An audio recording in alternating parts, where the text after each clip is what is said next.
नमस्कार दोस्तों, मेरा नाम सुदीप मजुमदार है। आप सभी का मेरे इस YouTube चैनल पर स्वागत है। दोस्तों, आज मैं मनोज पाल का असली चेहरा जो है आपके सामने लाना चाहूँगा। आखिर तक बने रहिएगा। आप लोग खुद ही सोचिएगा कि उन्होंने जो किया वो सही है या गलत, और इसमें उनका जो असली रूप है वो आप सभी के सामने आएगा। तो ये जो मुद्दा शुरू हुआ सिंपल एक पोस्ट के द्वारा। देखिए, सोशल मीडिया में कोई भी कुछ पोस्ट करता है, उनको अधिकार होता है। अधिकार का मतलब ये नहीं है कि कुछ भी कोई भी पोस्ट कर दे। सोशल मीडिया के माध्यम से हम रखते हैं, हमारा पॉइंट ऑफ व्यू रखते हैं, हमारा सोच रखते हैं, शेयर करते हैं लोगों से। और होल यूनिवर्स जो एक कम्युनिटी है, सारे दुनिया के लोगों से हम सोशल मीडिया के माध्यम से ही इंटरेक्ट करते हैं। तो अगर कोई कुछ पोस्ट करता है, अगर किसी को उसमें कुछ टिप्पणी करना हो तो उसमें कमेंट बोल के एक ऑप्शन आता है, उसमें आप कमेंट कर सकते हो और उसके द्वारा आप डिबेट भी कर सकते हो। पर यहाँ पे किसी को ये अधिकार नहीं है कि अगर कोई कमेंट उन्हें पसंद ना आए तो किसी को फ़ोन करके जो है स्लैंग लैंग्वेजेस यूज़ करे, थ्रेट करे और जो है भाषाओं का इस्तेमाल करे। तो खैर, इसमें ये जो चीज़ शुरू हुआ है ऑन 4th, माने कि आज मनोज पाल जी ने एक ट्वीट किया, जिस ट्वीट में उन्होंने मिस्टर परितोष कुमार हलदार और मुझे मेंशन किया और उसमें कोट किया कि हम जो है मिस्टर परितोष कुमार हलदार और मैं अपना पॉलिटिकल करियर बनाने के लिए जो है इलीगल इमिग्रेंट्स का सपोर्ट करता हूँ। बस अगर ये कोई प्रूफ है कि हम इलीगल इमिग्रेंट्स का सपोर्ट करते हैं अपना पॉलिटिकल करियर बनाने के लिए, तो वो सामने रखे, सोशल मीडिया में ही रखे। मोस्ट वेलकम, हमको इसमें कोई ऑब्जेक्शन नहीं है। और मिस्टर परितोष कुमार हलदार को हर कोई अंडमान निकोबार में जानते हैं, because he is a public figure. वे जो है एक्स मेंबर रह चुके हैं अंडमान निकोबार प्रदेश काउंसिल के। तो he is one of the most honest and well educated public figure among all the public figures in Andaman and Nicobar island. तो उनके ऊपर ऐसा टिप्पणी करना हमें नहीं लगता कि सही है, क्योंकि वो करप्शन के इर्द गिर्द भी नहीं घूमते हैं। बहुत दूर दूर तक कोई रिश्ता नाता नहीं है उनके करप्शन के साथ। तो देखिए, ये जो कोट किया गया है हमारे कोर्स में, तो उसमें पर्टिकुलरली ये वर्ड यूज़ किया गया था कि 2 aspiring local politician from islands, mister P के हलदार और मेरा नाम उसमें जो है इंक्लूड किया गया था, सुदीप मजुमदार। तो हम लोग जो है पॉलिटिशियन हैं और हम लोग जो है इलीगल इमिग्रेंट्स को सपोर्ट करते हैं वोट बैंक के लिए। तो मैं मिस्टर मनोज पाल को ये बता दूं, और अभी सभी को मैं ये आप सभी को बताना चाहता हूं कि मेरा पॉलिटिक्स से दूर दूर तक का कोई नाता नहीं है। मैं किसी भी पॉलिटिकल पार्टी में रजिस्टर्ड मेंबर भी नहीं हूँ, मेंबरशिप भी मैंने नहीं लिया है। वोट करता हूँ मैं अपने खुद के पॉइंट ऑफ व्यू में, अपने खुद की इच्छा से मैं वोट करता हूँ। पार्टी भी नहीं करता हूँ। मैं जो भी कार्य करता हूँ एज ए सोशल एक्टिविस्ट ही करता हूँ। तो जो पोस्ट किया गया था, मुद्दे पे आते हैं। तो सोशल मीडिया में मिस्टर पी के हलदार ने जो पोस्ट किया था उसमें मिस्टर मनोज पाल को मेंशन किया गया था और एड्रेस किया गया था Shri Amit Shah, honourable home minister of India, और हमारे जो है lieutenant governor mister admiral D K. Joshi ji को एड्रेस किया गया था। तो इस लेटर में लिखा गया कि मनोज पाल जी ने बीजेपी म्यूनिसिपल काउंसलर पे जो एक पोस्ट ट्विटर में उसने ट्वीट किया था कि अराउंड 250 इलीगल बांग्लादेशी फैमिलीज़ को एनक्रोचमेंट में हेल्प किया गया है और ये 1500 वोट के लिए हेल्प किया गया है, जिसमें कि वो इलेक्शन जीतने के लिए ये सब किए हैं। कॉपी जो है हम डिस्क्रिप्शन बॉक्स में दे देंगे, आप लोग डाउनलोड करके पढ़िएगा और जानिएगा कि उसमें ऐसा क्या गलत लिखा गया है जिसके वजह से उन्होंने पहले मिस्टर परितोष कुमार हलदार जी को फ़ोन करके अपशब्द कहे, तो उन्होंने फ़ोन काट दिया। उसके बाद हमको उसने फ़ोन करके अपशब्द कहा। मैंने काटा नहीं, क्यों काटा नहीं मैं आपको बताऊँगा। तो जो भी ये पोस्ट मिस्टर मनोज पाल करते हैं, और ये खाली मनोज पाल ही नहीं, अन्य बहुत सारे लोग इस तरीके का सोशल मीडिया में पोस्ट करते रहते हैं, और जो ये वर्ड यूज़ करते हैं बांग्लादेशी जो हर कोई यूज़ कर रहा है, ये टोटली गलत है। ऐसा यूज़ नहीं करना चाहिए। यहाँ देखा जा रहा है कि इलीगल इमिग्रेंट्स के नाम पे, बांग्लादेशी के नाम पे एक पर्टिकुलर कम्युनिटी को ही टारगेट किया जा रहा है। सही नहीं है और ऐसा होना ही नहीं चाहिए। हमारे संविधान में खुद संविधान कहता है, कम्युनिज़्म को हमारा खुद का संविधान जो है एंटरटेन नहीं करता है। और हमारा ये मानना है कि इमिग्रेंट्स होते हैं, कोई कास्ट, क्रीड, लैंग्वेज या रिलीजन देख के नहीं आता है। बाहरी लोग बाहरी होते हैं। तो आप सभी को याद होगा, इससे पहले भी पोलर में जो है बहुत ज़्यादा बड़ा इशू भी हुआ था। बंगाली पीपल को मारा गया जिसमें, और कुछ हॉस्पिटलाइज भी हुए। भातु बस्ती की घटना है, ये 2018 की घटना है। जो है ऐतिहासिक विश्लेषण भी प्रदर्शित किया गया तिरंगा पार्क, पोर्टर सिटी एंड भातु बस्ती में। और यहीं जाकर नहीं थमा ये, हमारे जो ऑनरेबल एक्स MP जी हैं मिस्टर विष्णुपद राय जी, उनको भी ह्यूमिलेट किया गया कुछ लोगों के द्वारा। बाद में जो ये सिचुएशन को अंडर कंट्रोल में लाने के लिए हमारा साउथ अंडमान डिस्ट्रिक्ट खुद आना पड़ा। ये हमारे अंडमान में पहला बार हुआ था जो कि एक पर्टिकुलर कम्युनिटी के ऊपर अटैक हुआ। आज तक पहले कभी ऐसा नहीं हुआ था। तो कहीं ना कहीं ये जो सोशल मीडिया में ट्वीट्स कर रहे हैं मनोज जी और दूसरे जो भी लोग कर रहे हैं, ये कहीं ना कहीं देखिए एक कैओस क्रिएट करता है सोसाइटी में। लोगों के बीच में एक मिसकंडक्ट होता है, मिस इन्फॉर्मेशन जा रहा है। तो इससे कहीं ना कहीं आगे चल के भी ऐसा सिचुएशन क्रिएट हो सकता है। तो इसके ऊपर ही मिस्टर PK हल्दार ने एक पोस्ट किया था जो मुझे अच्छा लगा, तो मैंने उसको फॉरवर्ड किया। तो अब देखिए हमारे ही प्रेजेंट गवर्नमेंट के द्वारा जो है सिटीजनशिप अमेंडमेंट एक्ट जो है 2019 जो है लाया गया। अब इस एक्ट के मुताबिक कोई भी व्यक्ति जो हिंदू, बुद्धिस्ट, जैन, पारसी या क्रिश्चियन हो, चाहे वो कोई भी कंट्री से आए, अफगानिस्तान से आए, बांग्लादेश से आए या पाकिस्तान से आए, अगर वो लोग 31 दिसंबर 2014 के भीतर आते हैं तो उन्हें इलीगल इमिग्रेंट ना कहा जाए और उनको इंडियन सिटीजनशिप दिया जाएगा, ऐसा ये अमेंडमेंट एक्ट कहता है, जो हमारे सरकार के द्वारा ही रेगुलेट किया गया है। तो अब हमारे को ये देखना है कि यहाँ पे ऐसे लोग कितने हैं और इलीगल जो, देखिए हमारे को ये समझना है कि बांग्लादेशी जो वर्ड है वो यूज़ करने से क्या होता है।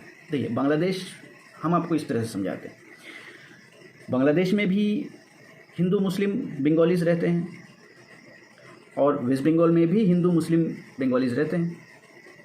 अब बांग्लादेश एक बंगाली कम्युनिटी बेस्ड कंट्री है, वेस्ट बंगाल भी एक बंगाली कम्युनिटी बेस्ड स्टेट है। बांग्लादेश पहले इंडिया में ही था, बाद में विभाजन हुआ जैसा पाकिस्तान हुआ। तो बांग्लादेश वर्ड यूज़ करने से होता क्या है, बहुत लोग ये पूछते हैं कि भैया वो तो बांग्लादेशी है, तो बांग्लादेशी को बांग्लादेशी नहीं कहेंगे तो क्या होगा। अब हमारे को ये समझना है कि पर्टिकुलर बांग्लादेशी वर्ड जो यूज़ किया जा रहा है उसमें पर्टिकुलर एक बंगाली कम्युनिटी ही उसमें इफेक्ट हो रहे हैं। दूसरा कहीं कोई खोज पड़ताल नहीं हो रहा है दूसरे किसी पे। हम इसमें नहीं जाएंगे कि कौन यहाँ पे है, कौन यहाँ पे नहीं है। उसके लिए एडमिनिस्ट्रेशन सक्षम है, उनको वो कार्य कर रहे हैं, वो उनका कार्य है, हम इसमें नहीं जाएंगे। हमको बस इतना आप लोगों तक ये इन्फॉर्मेशन पहुंचाना है और आप लोगों को ये बताना है कि किसी भी एक पर्टिकुलर कम्युनिटी के ऊपर अटैक नहीं होना चाहिए, ये टोटली रॉन्ग है। हम देखिए वेस्ट बंगाल में बंगालीज़ रहते हैं, बांग्लादेश में भी बंगालीज़ रहते हैं, वेस्ट बंगाल में मुस्लिम भी रहते हैं, हिंदू भी रहते हैं जो बंगालीज़ हैं, बांग्लादेश में भी हिंदू रहते हैं, मुस्लिम रहते हैं जो बंगालीज़ हैं। अब आप उसके अंदर डिफ्रेंशिएट कैसे करोगे कि ये जो बंगाली है, मुस्लिम बंगाली या हिंदू बंगाली जो बंगाली है वो वेस्ट बंगाल का है या फिर बांग्लादेशी है। एकमात्र साधन है कि उनका डॉक्यूमेंटेशन। आप बेनिफिट ऑफ डाउट अगर किसी को पकड़ते हो या फिर किसी पे डाउट होता है तो उनको इंक्वायरी करने के लिए बुलाते हो, तो पहले उनका इंक्वायरी करिए, उनका डॉक्यूमेंट चेक करिए, बैकग्राउंड चेक करिए। उसके बाद अगर प्रूफ होता है कि वो लोग बांग्लादेशी है तो आप लोग नीडफुल एक्शन लीजिए, इसमें कोई असुविधा नहीं है।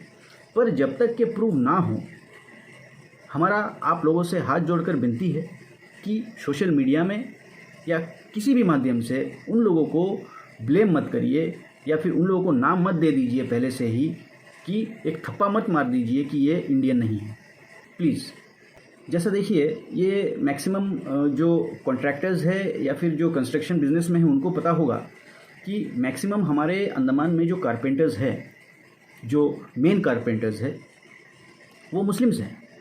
और ये मुस्लिम्स कारपेंटर्स कहाँ से आते हैं? ये वेस्ट बंगाल से आते हैं। देखिए वेस्ट बंगाल में कुछ जगह हैं, जैसे मेदिनापुर हुआ, खुलना हुआ, बकुरा हुआ, बर्धमान हुआ, इस तरह से एक्सेट्रा बहुत सारी जगह हैं जहाँ पे मुस्लिम्स लोग रहते हैं। वो इंडियन ही हैं, वेस्ट बंगाल के सिटीज़न हैं, वहाँ पे इंडियन सिटीज़न है, वेस्ट बंगाल के रहने वाले हैं, residents of waste Bengal, they are from there itself.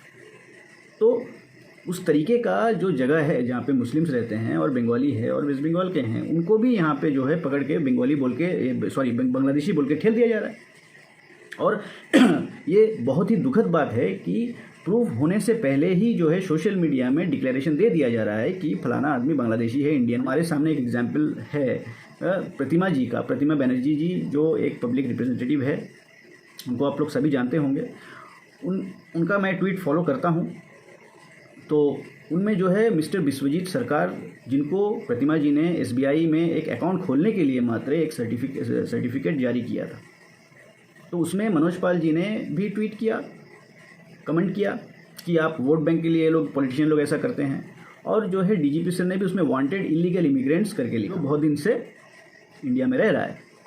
और उसके बाद हमने जो प्रतिमा जी का जो ट्वीट में जो रिप्लाई देखा, अगर वो सच है और उनका जो वर्जन है वो जेन्युइन है, तो उनके मुताबिक और सोशल मीडिया में जो ट्वीट हुआ है उस रिप्लाई के मुताबिक सेम अथॉरिटी ने, जिन्होंने एलिगेशन लगाया था, उन्होंने जो है इन्वेस्टिगेट किया। इन्वेस्टिगेशन करने के बाद उनको पता चला कि वो इंडियन है।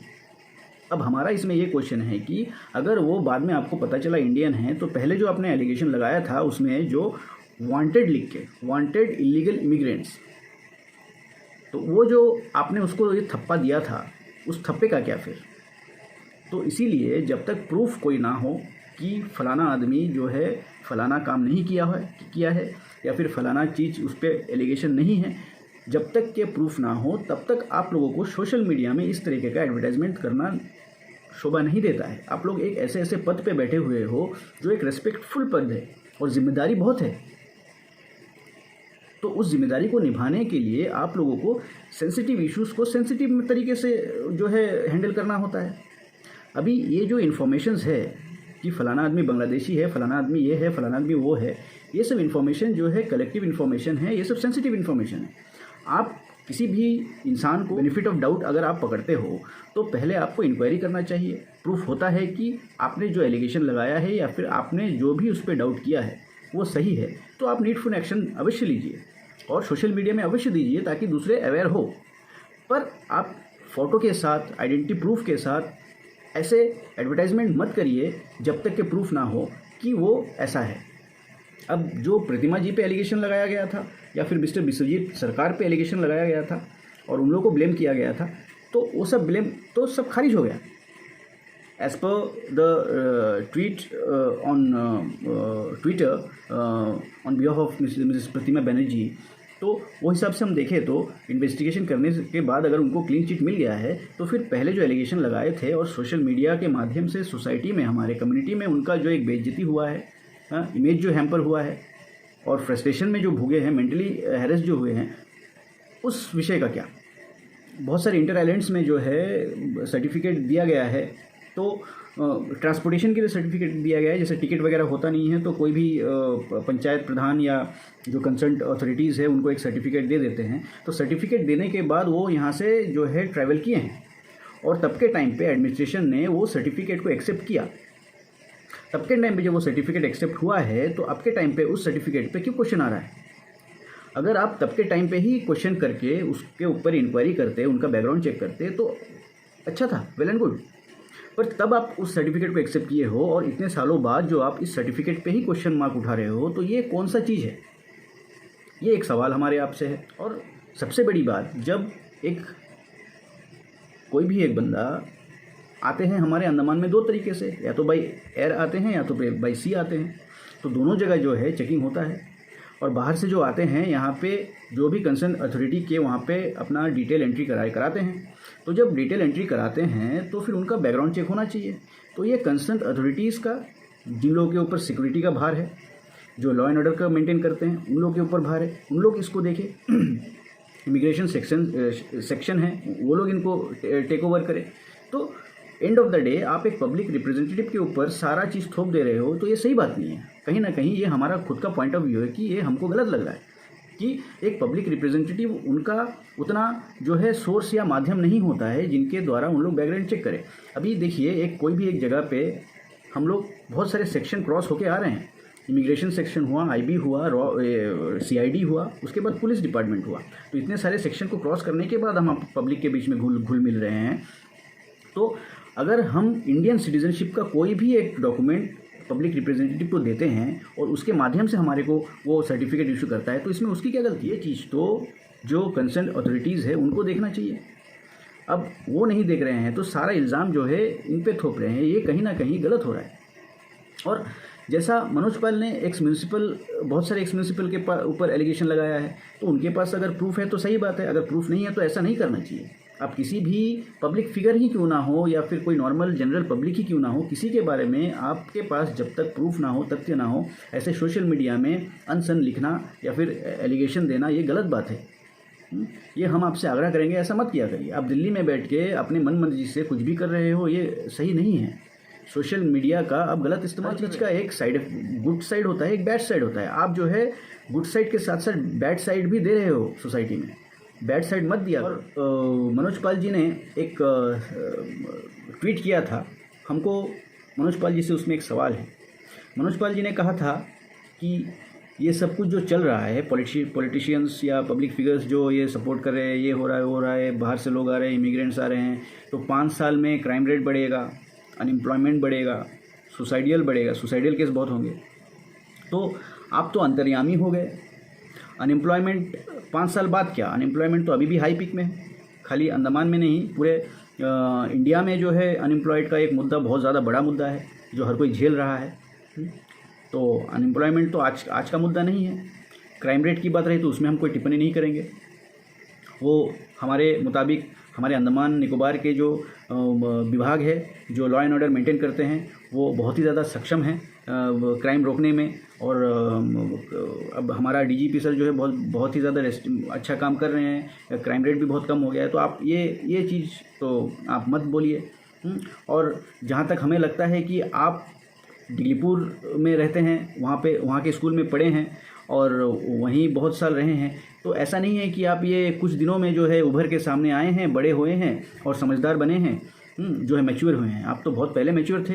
तब आप कहाँ थे? तब आपका आवाज़ उठाना कहाँ था? देखा जा रहा है कि आपके ऊपर जब एलिगेशन लगाया गया, उसके बाद आपके ऊपर जो है कार्रवाई की गई, और जो कोर्ट कचहरी का जो चक्कर है और जो भी आपके साथ हुआ है, नहीं उसके बाद ही आप जो है उछल कूद कर रहे हो कम ज़्यादा। उससे पहले तो आपको कोई जानता नहीं था भैया। तो आपको आवाज़ उठाना है तो 5-10 साल पहले आप कहाँ थे? 5-10 साल पहले भी आप आवाज़ उठा सकते थे। ये जो इलीगल इमिग्रेंट्स का आप बार बार बांग्लादेशी का नारा लगा रहे हो, आप कहाँ थे? पहले क्यों नहीं आवाज़ उठाए? और आप जब एक्चुअल में आवाज़ उठाना है तो आप पर्टिकुलर एक फिक्स कम्युनिटी के ऊपर क्यों टारगेट कर रहे हो? और आप हमारे को बोले हो, हमको आप नहीं रहने दोगे, तो खैर चलिए, हम अगर वैसा कुछ किए हैं या करेंगे तो फिर आप क्या, हमारे को भुगतना होगा सज़ा। गलती करेंगे तो हमको पनिशमेंट मिलेगा। पर जहाँ तक आपकी बात है, आपसे हम सवाल करते हैं कि आप यहाँ पे कब आए थे अंडमान में? आप लोग, आपका फैमिली यहाँ का सेटलर है। हम जब यहाँ पे आए थे, हमारे पेरेंट्स, हमारे ग्रैंड पेरेंट्स आए थे, तब के टाइम पे आप हो या उसके बाद में आए हो? और उसके बाद में अगर आए हो तो कब आए हो? हम आपको ये नहीं कहेंगे कि आप बांग्लादेशी हो या फिर इलीगल इमिग्रेंट्स हो, आप इंडियन ही हो। पर अंडमान में आपका एंट्री कब हुआ है? तो हम बस इतना कहेंगे कि देखिए, ये बांग्लादेशी वर्ड यूज़ करने से एक कैओस बनता है।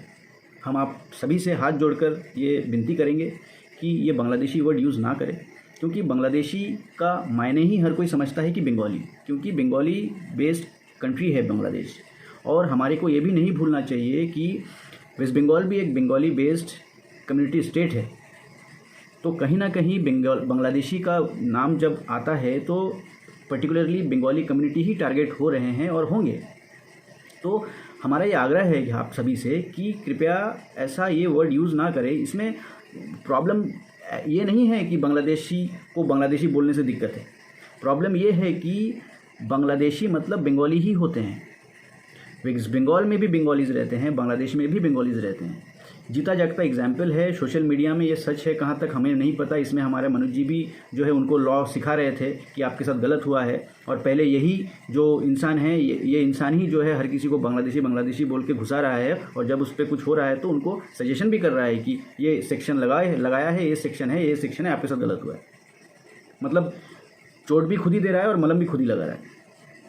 तो कैम्बेलवे में जो घटना घटी, उनके वीडियो के मुताबिक जो होता है, वीडियो देखने के बाद कि उनको जो है नेकेड किया गया, ये चेक करने के लिए मुसलमान है या हिंदू है। उसके बाद नेकेड अवस्था में उनको मारा गया, पीटा गया। हाँ, जो और टॉर्चर किया गया, बाद में छोड़ दिया गया। अब ये कहाँ तक सच है हमें नहीं पता। अगर ये सच है तो गलत हुआ है उनके साथ, और ऐसा क्यों हुआ है हमारे को यही समझना है। ये जो बांग्लादेशी पर्टिकुलरली वर्ड यूज़ हो रहा है उसके वजह से हुआ है, because he is A Bengali person, his language is Bengali. वो ऑब्वियसली लगता है कि फ़लाना आदमी बंगाली है तो बांग्लादेश से आया होगा, फ़लाना आदमी मुसलमान बंगाली है तो ये रोहिणी होगा, फ़लाना आदमी अगर मुसलमान है तो हो सकता है कि बांग्लादेश से ही आया होगा। ऐसा नहीं है, क्योंकि हमारे को ये समझना है कि हम फिर बार बार बोल रहे हैं, वेस्ट बंगाल भी बंगाली कम्युनिटी बेस्ड स्टेट है, बांग्लादेश एक बंगाली कम्युनिटी बेस्ड कंट्री है। बांग्लादेश में भी मुस्लिम बंगाली है, हिंदू बंगाली है, वेस्ट बंगाल में भी मुस्लिम बंगाली है, हिंदू बंगाली है। तो आप लोग कृपया करके ये मिसकंडक्ट सोसाइटी में मत फैलाइए बांग्लादेशी के नाम पे, क्योंकि इससे जो है मिस इन्फॉर्मेशन लोगों को जा रहा है, एडमिनिस्ट्रेशन के सामने भी आ रहा है, और जिसके वजह से ये जो है मिसअंडरस्टैंडिंग होने की वजह से जो है जिसको हैरेस नहीं होना चाहिए वो भी हो रहे हैं, और जिसको मतलब जो इसमें है ही नहीं, जिसका मुद्दा ही नहीं है, वो लोग भी इसमें लपेटे में आ रहे हैं। तो हमारा आपसे हाथ जोड़कर ये विनती है कि आप सभी से कि ये बांग्लादेशी वर्ड यूज़ ना करें। ये बांग्लादेशी यूज़ होने से पर्टिकुलरली बंगाली कम्युनिटी ही इसमें टारगेट हो रहे हैं और होंगे भी। इसमें हम किसी को दोष नहीं देंगे, उसका दोष है, क्योंकि ये बांग्लादेशी वर्ड ही ऐसा है, और ये बांग्लादेश कंट्री ही बंगाली कम्युनिटी बेस्ड कंट्री है, हम फिर से बोल रहे हैं, और वेस्ट बंगाल भी बंगाली बेस्ड स्टेट है। तो ये कन्फ्यूजन जो है वो जाहिर सी बात है। तो हम आग्रह करेंगे आप बांग्लादेशी वर्ड यूज़ ना करें, इमिग्रेंट्स को इमिग्रेंट्स ही बोले प्लीज़। आपका बहुत बहुत धन्यवाद। और वो ये जो हम चाहते हैं कि उस बंदे का जो रियल फेस है आप सभी के सामने आए, क्योंकि उस बंदे को बहुत जन फॉलो करते हैं, मैं भी फॉलो करता था। तो आज जो है मेरा भ्रम टूट गया उनका व्यवहार देख करके, जो आपके सामने मैं लाना चाहता हूँ। क्योंकि देखिए, हम किसी को फॉलो करते हैं तो उनका गुण या उनकी अच्छाई या उनके कार्य को देख के फॉलो करते हैं, पर जिनको हम फॉलो करते हैं वही अगर गलत हो तो हम भी गलत बन जाते हैं, क्योंकि हम उन्हें ऑब्वियसली फॉलो करते हैं। तो मैं ये चाहता हूँ कि इनका जो असल फेस है, असल नेचर है, वो सबके सामने आए, ताकि हर कोई जाने कि वो बंदा एक्चुअली में क्या है। तो मैं तथ्य के साथ ही आया हूँ, बिना तथ्य का मैं आता नहीं हूँ। और ये तथ्य जो है हमारे बीच में जो कन्वर्सेशन हुआ है वो है, आप खुद ही सुनिएगा और खुद ही जजमेंट दीजिएगा कि क्या सही, ये उन्होंने जो किया वो सही है या गलत। दोस्तों आखिर तक बने रहिएगा, ये रहा हमारे बीच का कन्वर्सेशन।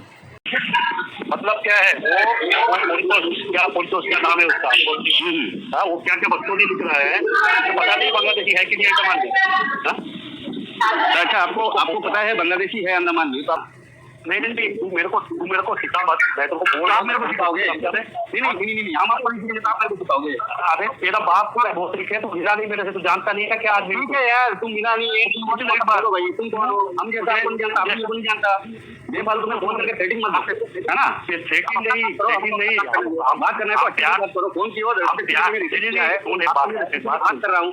आप मेरे को एक बार तुम काम करके बात क्यों कर रहे हो? हमें भोसड़ी के कांड में लाद देंगे। तू जो मैं बोल रहा हूँ तू वो कर, तू जानता नहीं मनोज के तू लिख रहा है, तू अभी कर क्या सकते और बड़ा बात करते हैं। मेरे को जानता है क्या? तू मेरे को जान रहा है? क्या आदमी हट बैठा भोसड़ी क्या भाई? तू अपने क्या है बे? तो तू है बे, किसी को जाके मेरे को फोन मत, मेरे को बात करना समझ नहीं, समझ ना? बोल भाई, तू बोल। तू अभी भी समझा नहीं है, तेरा जीना आराम कर देंगे पूरा फैमिली का अंडमान में रहने का। मनोज कौन है? पूछ ले किसी से, है कौन? समझा? हाँ, ये है कौन ना, यही तेरे को समझ में आ जाएगा मैं हूँ कौन। समझा? तूने तो कोर्ट में गजब मार खाया था, फाड़ के बैठा था। कोर्ट में गजब मार खाया कि मारा, वो सब तेरे को पता चल जाएगा। बहुत बड़ा बात कर रहा है। हाँ, तो यहाँ तो है नहीं, है ना? हाँ, हम आएंगे ना, एक काम करना, तू मिल लेना मेरे से, तू पूछ लेना पुलिस लोगों से हम कैसा आदमी है। क्या मार खाया कि मारा था वो सब पता चल जाएगा तेरे को। कुछ ऐसा में थोड़ा बोल मेरे को, समझा? मेरा शकल ना, तेरा शकल देखने लायक नहीं छोड़ेगी। जो दिख रहा है ना काला सा, वो भोसड़ी के वो कुत्ती जैसा कर देंगे, गांड मार के तेरा अलग खराब। तू समझ नहीं रहा है हम कैसा आदमी है, रहता है सोचता रहता है, और तेरे पक्ष में तो नहीं बोलेगा, तुझको बोल करके धमकाता है। नहीं, मेरा तेरा बाप भी नहीं डाल सकते, मम्मी से पूछ, तेरा बाप भी नहीं डाल सकते मेरा, तेरे बाप से पूछ ना भोसड़ी के। तू जानता नहीं मेरे को, अभी भी बोल रहा हूँ प्यार से, समझा?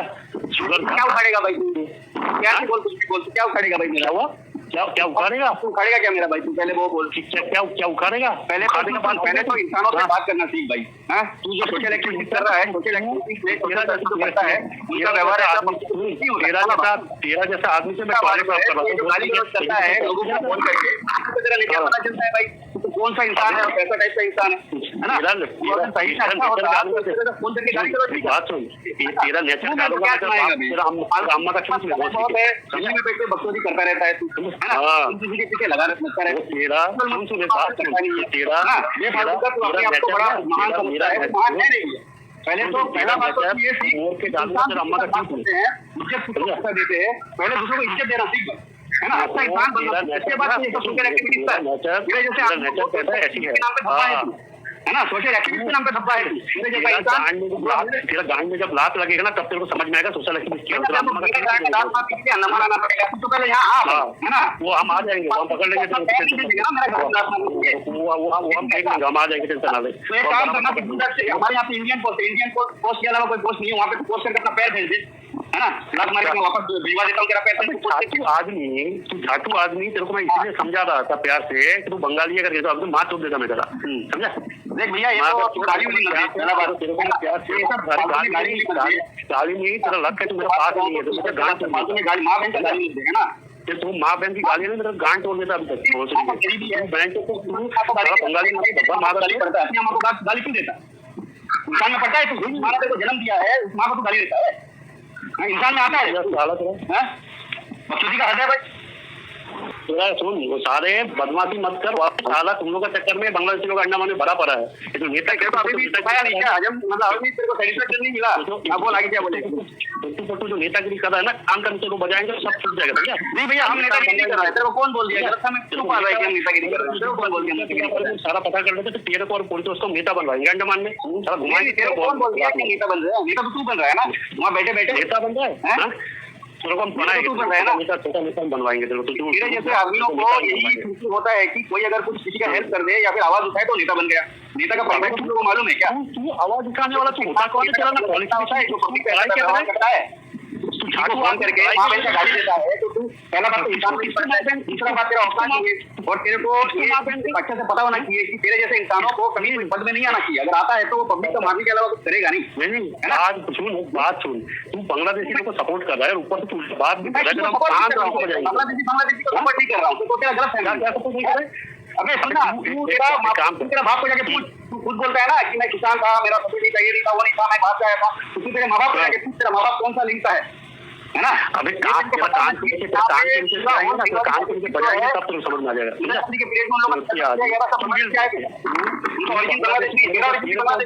ये तो हम भेजेंगे अंडमान से पहले, बांग्लादेश से पहले तेरे को भेजेंगे अंडमान से पहले। शकल देगा साला, चमका कर जैसा दिखता है, देखना भाई तेरे से अच्छा खासा नहीं है ना? क्यों मेरा अच्छा खासा हैंडसम नहीं, तो अपना शक्ल पहले देख, आईने में दिखता है नहीं?